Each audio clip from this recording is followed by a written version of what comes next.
live pour lui répondre que oui, nous-mêmes, on sait que c'est à cause de nos cadeaux qu'il nous supporte. Donc on est prêt à lui donner cadeau. Donnez cadeau, je continue s'il vous plaît. Je veux voir, donnez cadeau. Donnez cadeau, je veux voir, remettez-lui le cadeau. Maintenant là, nous on accepte que c'est à cause du cadeau. Et nous-mêmes on est prêts pour lui donner cadeau. Maintenant, où est ton problème? Togolais, donnez cadeau pour que ça pique celui-là. Envoyez cadeau à notre frère pour que lui, maintenant là on lui répond, on accepte. C'est à cause du cadeau, nous-mêmes on est prêts. Merci, merci à tous, merci. Voilà, parce que si on demande à quelqu'un de parler de notre pays, on paye. Nous, c'est pas tout, nous on va venir vous dire. Il y a des gens qu'on les paye d'abord avant qu'ils parlent de nous. Quand on va à la télé, à RFI, vous croyez que c'est Fata? Vous croyez que RFI c'est Fata? Vous croyez que France 24 c'est Fata? On paye. Maintenant, qu'est-ce qui te dérange si on lui, à cause des fleurs, lui parle de nous? Normalement, il sera payé. Parce que c'est pas son intérêt où? Son intérêt, il est où dans ça? Il n'a pas... What?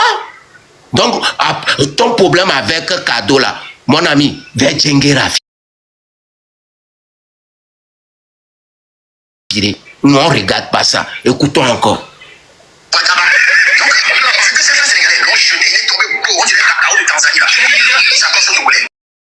Que tu ne souhaites pas qu'elle meure, mais tu insultes la mère de quelqu'un d'autre. Quelqu'un qui défend ton pays, pour la liberté de ton pays. Rien que ça seulement, ça termine le débat. Mais je vais décortiquer chaque chose que tu as dit un à un, pour montrer au peuple tellement tu es un menteur, un manipulateur. Tu parles de ta mère malade pour attirer la sympathie des gens, mais tu n'hésites pas à insulter l'entrejambe de la maman de quelqu'un qui défend la liberté dans ton pays.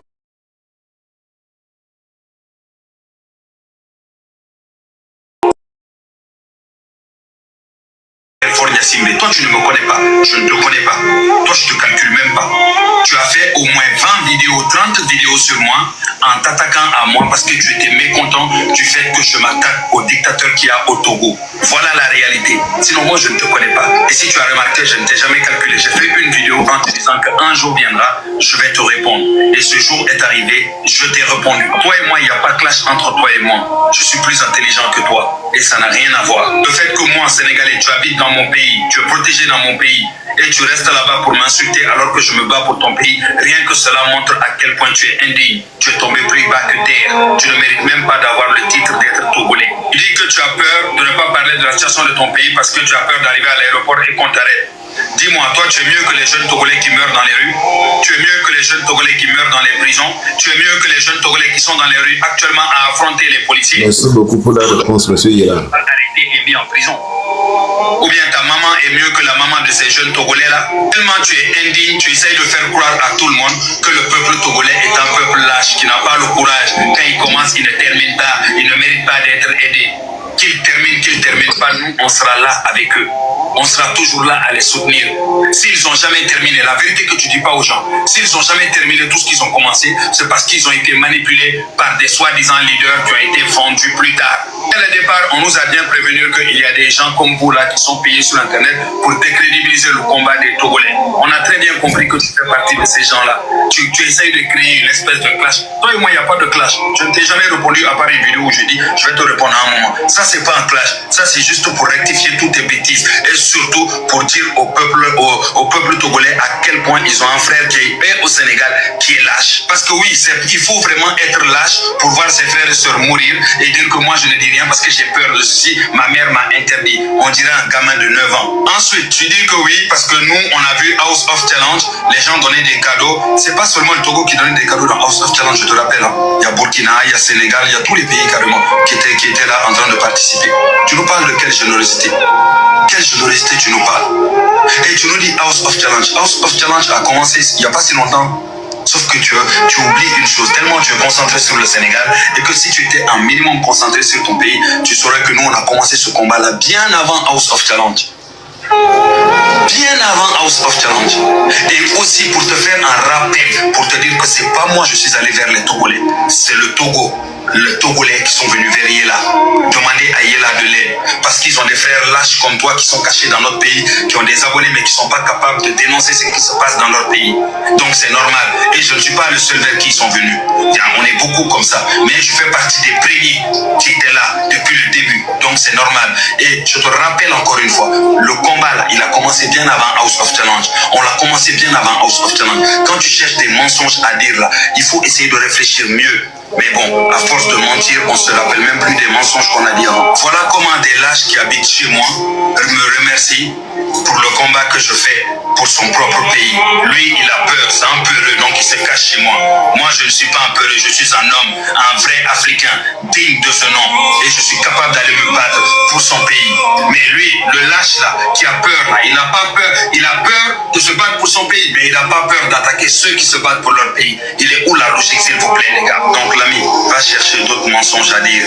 Le Togo ne pourra jamais nous remercier, nous qui nous battons pour le Togo. Parce que les risques qu'on prend là, les lâches comme toi qui sont des enfants togolais n'ont pas été capables de le prendre. Et qu'on ne se cache pas, on montre nos... N'hésitez pas à partager au maximum. On se retrouve en live. Et Togolais, écoute. Merci beaucoup. Merci beaucoup. Ah, merci beaucoup. Et je veux, Odako, une minute seulement, s'il te plaît. J'aimerais que tous les Togolais soient là, hein, en train de défendre, vu que je ne peux pas, peut-être. Ça, c'est notre stratégie à nous, nous qui sommes sur Internet, nous qui nous battons pour la justice. On doit utiliser cette stratégie-là contre tous les dictateurs d'Afrique. Quand des enfants sont muselés, enfermés, et qu'ils ne peuvent pas parler, il faut que les voisins se lèvent et dénoncent pour utiliser leur visibilité pour pouvoir aider. C'est ça qui a commencé. Et quand on a commencé, au début, on était quoi? 200, 300. Les Togolais passaient leur journée à nous attaquer. Ils ne comprenaient pas. Ça à m'envoyer. Et ils m'ont expliqué chacun d'entre eux, par exemple, leur vie. Exilés. Marc a perdu de la famille. Des gens sont enfermés jusqu'à ce qu'ils deviennent aveugles.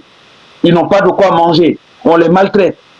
Une femme a été poursuivie jusqu'en Afrique du Sud. Son mari a été empoisonné. Elle rentre à la maison, elle est malade, on l'enferme en prison carrément. On connaît toutes ces histoires-là. On ne peut pas rester dans la même CEDEAO et dire qu'il y a notre voisin, les militaires rentrent dans leur famille et puis le tabassent jusqu'à ce qu'ils écrivent sur la porte déjà frappés. Si on dit qu'on est Africains, frère, qui veut envoyer des cadeaux, envoie. Mais moi, je fais ce que j'ai à faire. On est avec le Togo aujourd'hui, on est avec le Togo demain, on sera avec le Togo après-demain.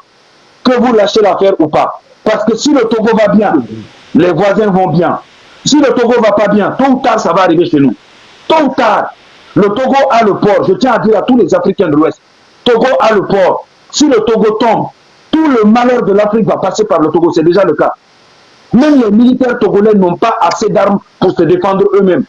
Même les militaires. Chaque jour, des militaires tombent. Chaque jour, des militaires sont attaqués. Ils sont attaqués par des groupes de djihadistes de 3 personnes. Des enfants. Des enfants qui ont des kalachnikovs. Tu vas trouver des militaires togolais, ils sont 4-5 avec 2 kalachnikovs seulement. Avec des munitions qui ne suffisent pas. Des gamins terroristes qui viennent, qui en tuent des 3, 4, 5 facilement.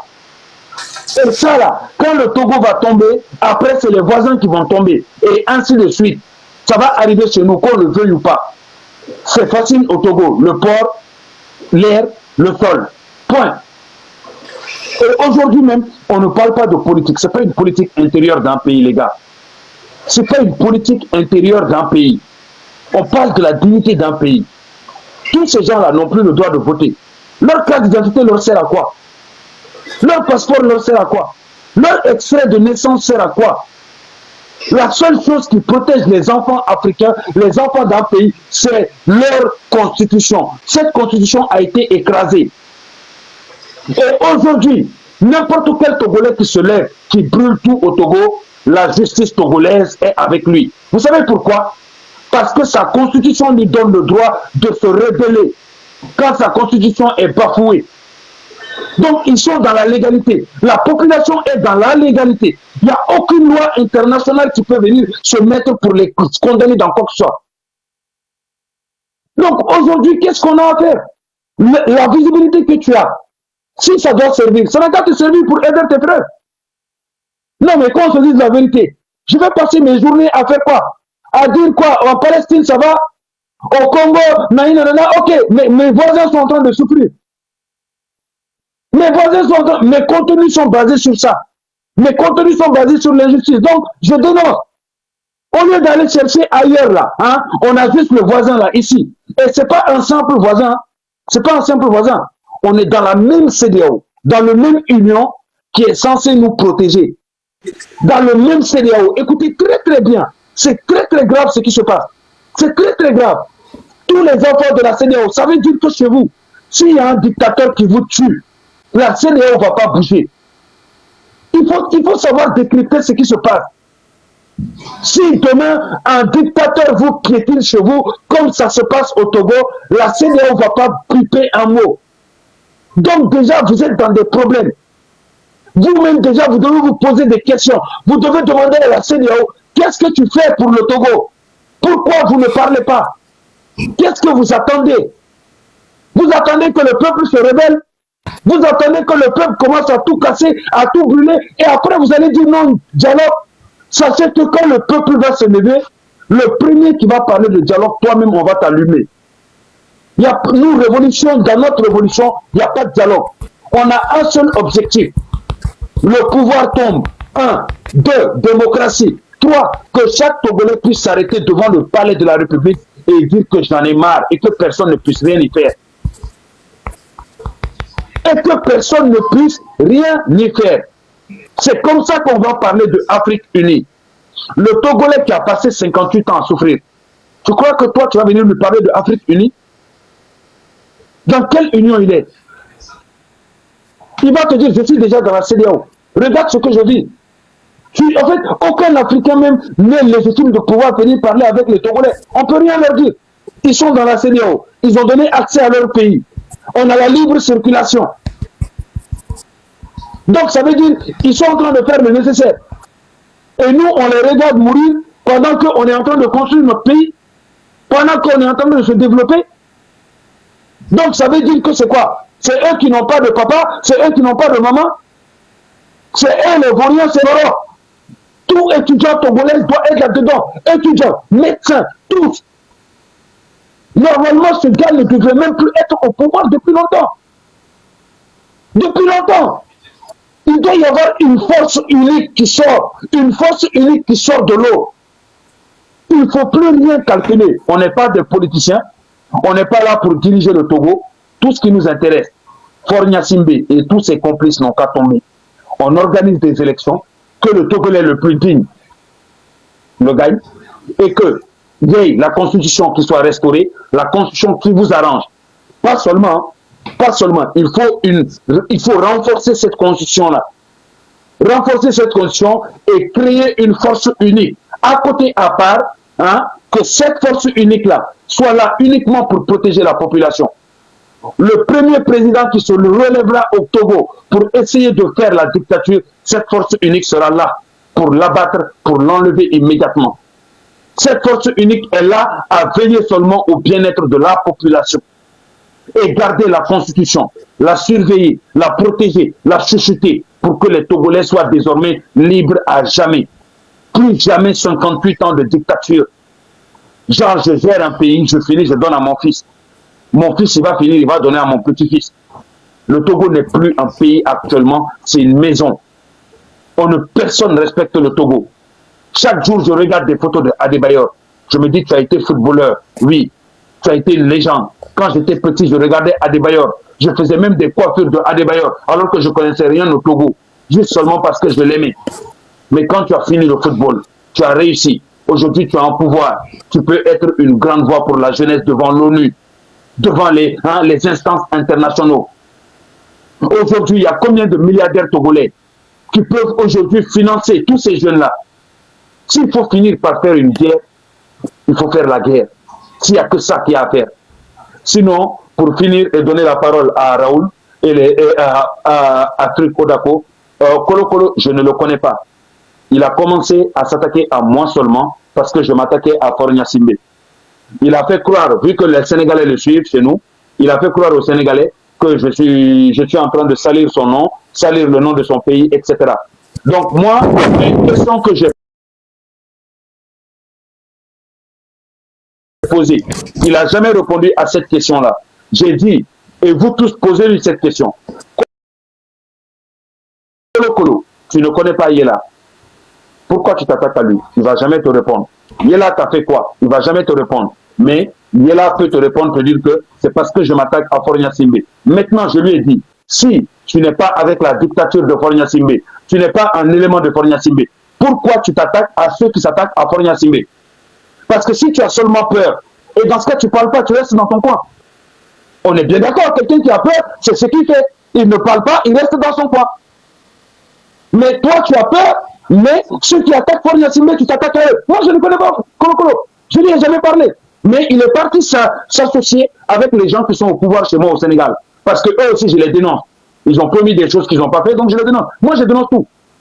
Eux-mêmes, ils ont dit même, ouais, quand tu vas venir, on va t'arrêter. Je m'en fous. Ma famille est là-bas. Certains ont dit oui, on va retrouver, on va aller chez toi. Je leur ai donné mon adresse en direct du live.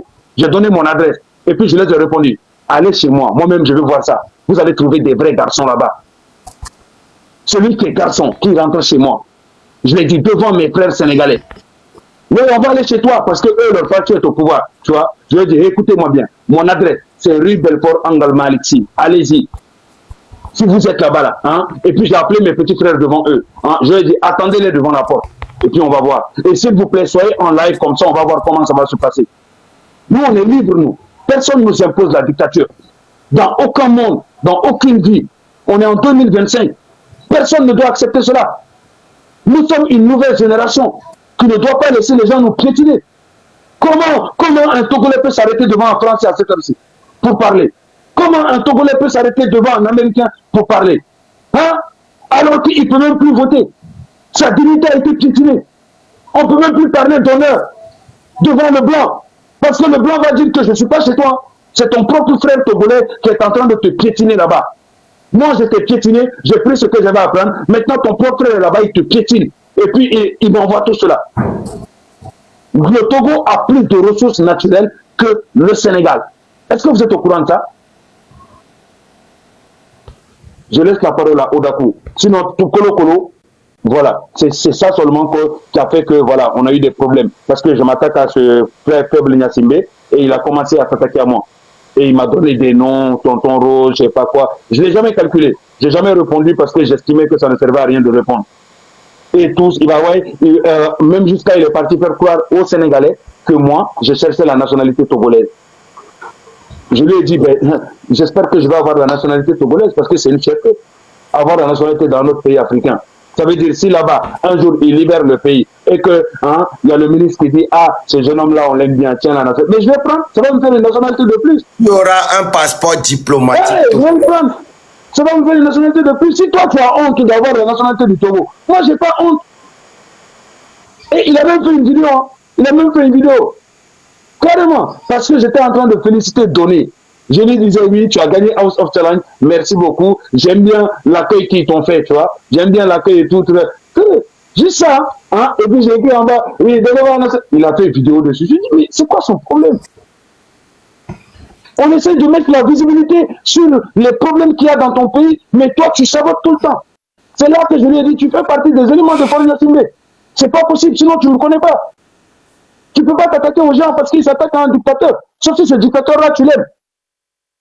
C'est comme, oh d'accord, je t'écoute. Moi, j'ai terminé. Je laisse mon temps de parole. J'ai pris beaucoup de temps, désolé. Ce compte de Kolo Kolo a été payé par le gouvernement de Faure Gnassingbé pour pouvoir discréditer tes contenus.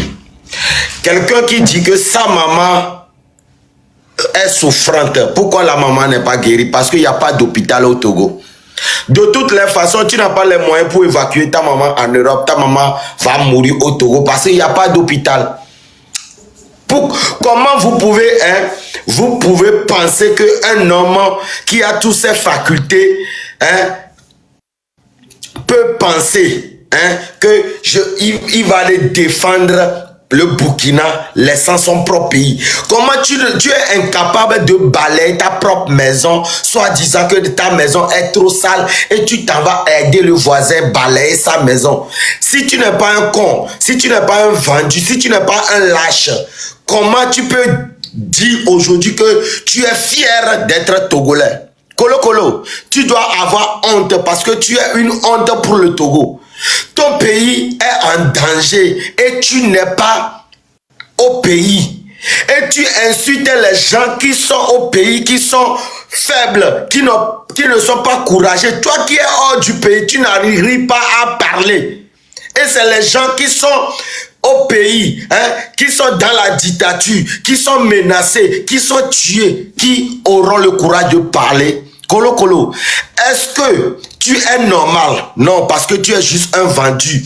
L'argent que Fonya Sigbe t'a donné là, tu vas le bouffer et ça va finir. Mais ta maman là, elle mourra parce que l'argent n'est pas assez pour que tu puisses la évacuer en France ou bien aux États-Unis. Au Togo, il n'y a pas d'hôpital. Si tu tombes malade au Togo, tu meurs. Il n'y a rien au Togo. Son papa a gouverné 39 ans. Fort est en train de gouverner 20 ans. On est dans sa 21e année.